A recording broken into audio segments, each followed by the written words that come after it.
to me, the most significant part of the game was, at various times when there was adversity, whether it was at the beginning of the second half, third quarter, and they made a couple runs when they made some plays. I thought that, we didn't split apart. We came together, and it showed down the stretch, defensively and also with our execution, the fact that we were sharing the ball late.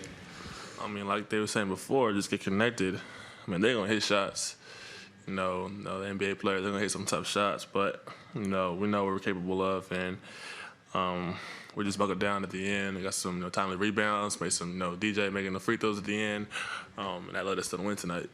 Welcome in, Hawks fans. It's your boy Bryce Willis back at it again for another Atlanta Hawks wrap up. The streak continues. Hawks still remain around 500 within a game of 500. Once again, beating the Cleveland Cavaliers tonight, 120-118 in a very tight contest at the end of the game. DeJounte Murray hitting the dagger to beat the Cleveland Cavaliers tonight in a game where the Hawks, come into this game, you lost to Memphis. Cleveland's a really good team, top defensive team in the league. You had to come in here, get ready to, put your hard hats on and get ready to grind against that type of defensive intensity. And in the first half, the Hawks were able to control the tempo a little bit, especially after the first quarter. They made some shots after Cleveland actually got out to a 10-0 run, made a run of themselves to take a lead, kind of back and forth, then got into the second quarter, was able to get some separation. Third quarter, Cleveland fought back, but the Hawks were able to get separation at the end of the third. And then again, the fourth quarter, the Hawks almost blew another lead to the Cavs. They got back into the game, actually took the lead at one point, but was able to get the lead back, and DeJounte hit a shot to be able to really give him enough space to win the game. It was a big thing about DeJounte tonight is DeJounte was able to bounce back finally after some very subpar performances in the past month. He had 29 tonight, big night for him scoring-wise. Trey didn't have his best night tonight, was 4-15 from the field, only had 16 points, but had 10 assists. I felt like early in the game, Trey was kind of foul hunting. He was hunting for fouls. He also even got called on an offensive foul for trying to hunt for a foul. So I don't know if Trey felt like he needed to use the aggressiveness against Cleveland against them and tried to bait them into fouls, and it wasn't working. And so I think, that also maybe may have disrupted his offensive rhythm. DeAndre Hunter did not have a good game tonight. 7 points in the game. You need more from your starting three. That's just simple as it gets. That's the reason why a lot of people are on DeAndre Hunter's head and just like, listen, like, how is he finishing games with these types of performances, and things like that. John Collins went 3 of 4 from 3 tonight, so he had a pretty good three-point shooting night tonight, 12 and 7 tonight, and Clint Capella had a double-double at 12 and 10. But a big shout-out to the bench unit of the Hawks. Again, the bench, I swear, for the last month has been averaging between 30 and 40 points a game off the bench. That's big, as Bogdanovich had 12 tonight. Bey had 11, and Okongwu had 21. Big game for Onyeka Okongwu. Almost had a double-double. Bey had a double-double, but Okongwu also almost had a double-double as well. So that was big for them indeed. And the Hawks also won the rebounding battle. They've been one of the best second chance points teams, and rebounding teams with this offensive resurgence that happened under Quinn Snyder. And tonight they beat Cleveland on the boards, a team that is known for their size. 51-14. I mean, not 51-14. Hawks had 14 offensive rebounds, but they had 51 rebounds in total. Cleveland had 40. So that was big tonight as well. They also had 5 more assists too.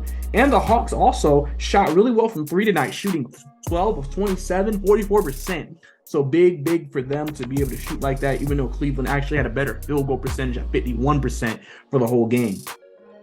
But like I said, it was a good win tonight against Cleveland, a team that they beat after the All-Star break, and they beat again today. Cleveland obviously is trying to make a misstatement of their own, trying to show that they're ready to compete. But the Hawks have been able to have their number these last couple of games and get them back to 500, and keeps them holding off Toronto right now for that final spot, as Toronto also 1-1. So, they're still tied with Toronto. They have the tiebreaker, still trying to fight them off to potentially not drop below the 8th seed and have to win 2 games in the play-in. They're only 2 games back of Miami with about 6 games left in the season. So it's going to be very interesting to see how this all kind of mixes out. And they're 2.5 games behind Brooklyn, which technically they still have a chance. The Hawks still have a chance to get to that 6th spot and become a 6th seed in the Eastern Conference. So if they could do that, that would be big. Next game actually is a very big one against Brooklyn. This Brooklyn game Friday is actually huge because of the ramifications. They're only 2.5 games behind Brooklyn. And so winning that game will close the gap by a full game. Brooklyn, in between that time, will actually play Houston tomorrow. So if Houston can get an upset, that could even be even more. Because then if the Hawks are able to beat Brooklyn, then I believe the season series will be tied 2-2. So I think it would just depend on who has the better divisional Eastern Conference record at that point. But if Houston could somehow upset the Nets, then now that game, the Hawks win Friday against Brooklyn. Now they could get within a half game of the Brooklyn Nets for that finals, for that, I think a game or a game and a half of the Brooklyn Nets for that final, that for the 6th spot. So that there's a lot of things that are in the works right now for Atlanta, still competing for a lot in these last 6 games.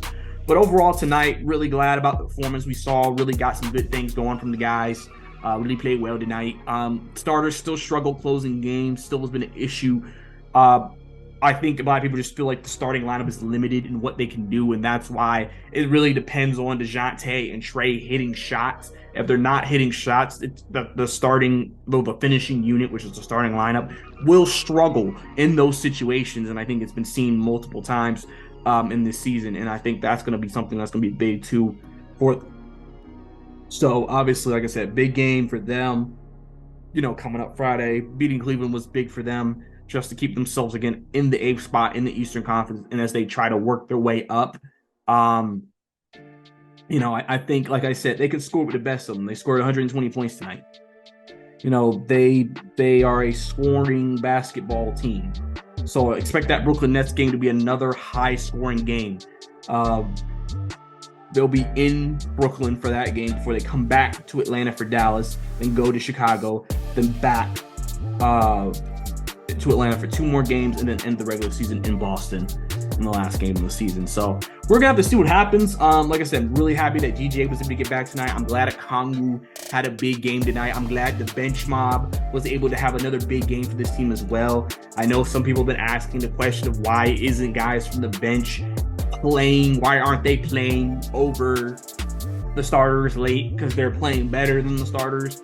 Obviously, we're gonna have, somebody's gonna have to ask Quinn Snyder that question and see what his response is to that. So I know that's gonna be very interesting to kind of see, like, okay, what's happening here? Why is this happening? Why is this direction we're going in, and et cetera, et cetera. So that's kind of like the big thing there. So I just got to see what happens. But like I said, good win tonight for the Hawks, 120-118 over the Cavs. And just continue to work on that, continue to work off this win and try to build for the next game. Like I said, big game coming up this Friday against Brooklyn, in Brooklyn, to try to get maybe a step closer and potentially maybe be able to get the 6th seed in the Eastern Conference.